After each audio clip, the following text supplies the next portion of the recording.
SMT Nation, we are back.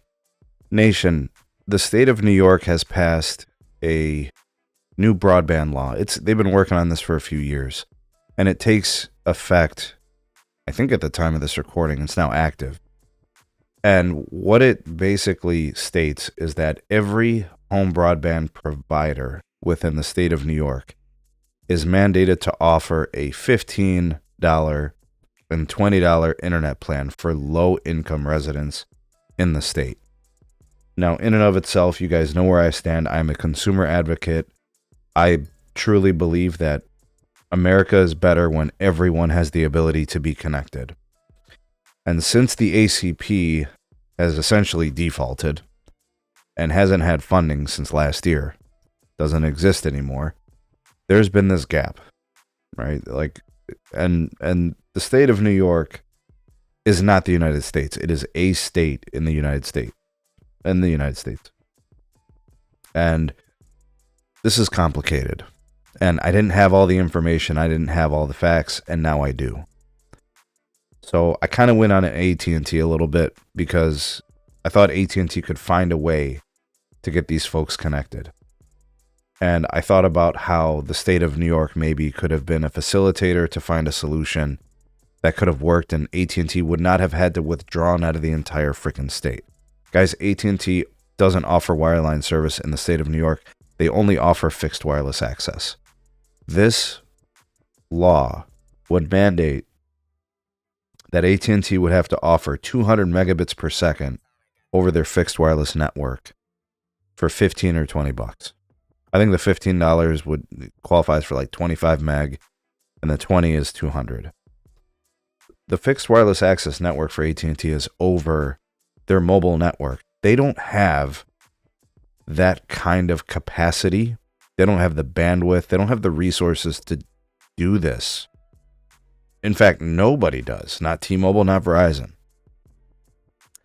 Not only that, but AT&T doesn't have the tools, the systems, the processes.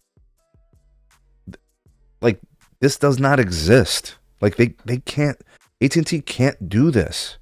A dedicated quality of service QCI for a single state, they would have to develop this over for a fixed wireless access. Like, they're not even making money at $15 or $20.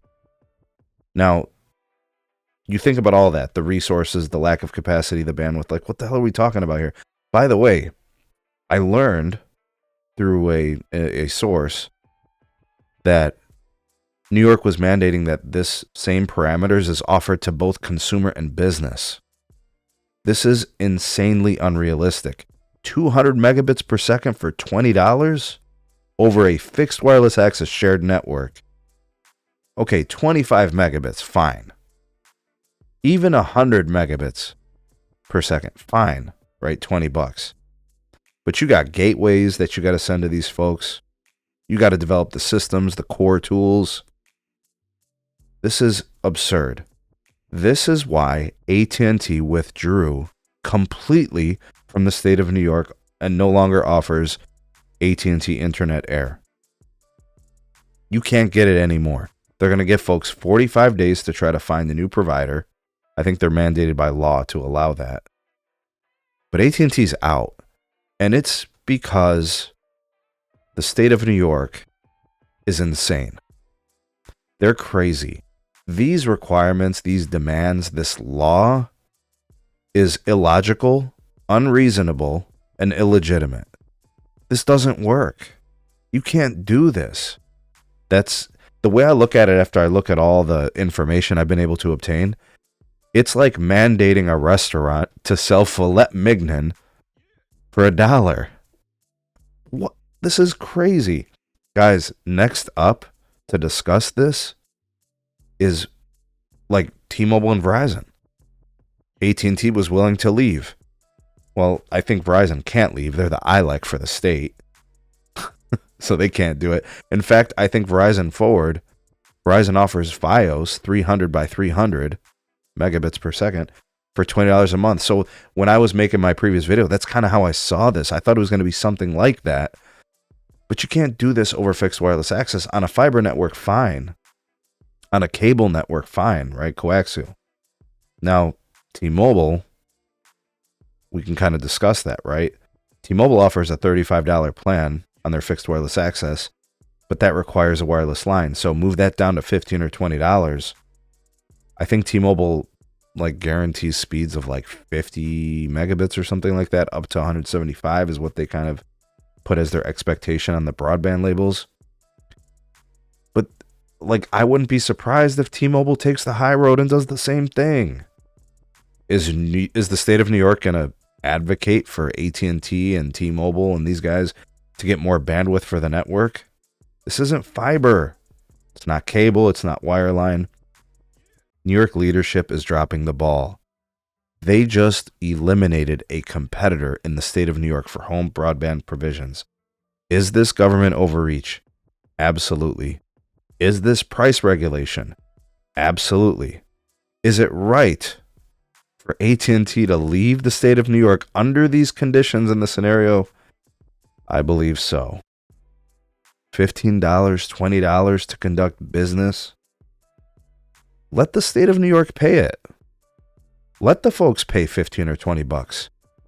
The state of New York can cover the difference. Give the carriers 30 bucks a month. The customer pays 15. The state can pay the other 15. New York, go ahead and advocate for the wireless carriers. Go get them more bandwidth. Go to the FCC, go to DC. Go ahead and meet with those folks and lobby for the providers who are building you networks. I think the most interesting thing out of this is whether or not T-Mobile follows suit, or if we get anything from these other builders and providers, what they think and what they're going to do. I was a little bit angry at AT&T because, again, I thought in good faith you try to find a solution. I would not be surprised if AT&T was trying to find a solution. But you just can't do business like this. Look, I don't know who this guy is. Who is this guy? I have no clue. New York Public Service Commission Chair Rory Christian. Whoever this guy is, whoever these people are representing the folks of New York, they have done you no good service. They have done you no favors. You lost a home broadband option because they were unrealistic, too far-reaching, and they dropped the ball. Terrible. What do you guys think? Now that we have all the facts, now that we understand why AT&T did what they did, who is in the right, who is in the wrong, how should they play this moving forward? I think the state should reconsider some of these decisions. I don't think this works for anybody. I think this is a failure on a legislative level. This needs to be fixed. But that's my take. What's yours? Sound off in the comment section below. You're the voice of the people, the SMT Nation. Let your voice be heard. Like, share, and subscribe for more. Turn on the bell notifications to never miss an upload from the SMT. We'll see you guys in the next one.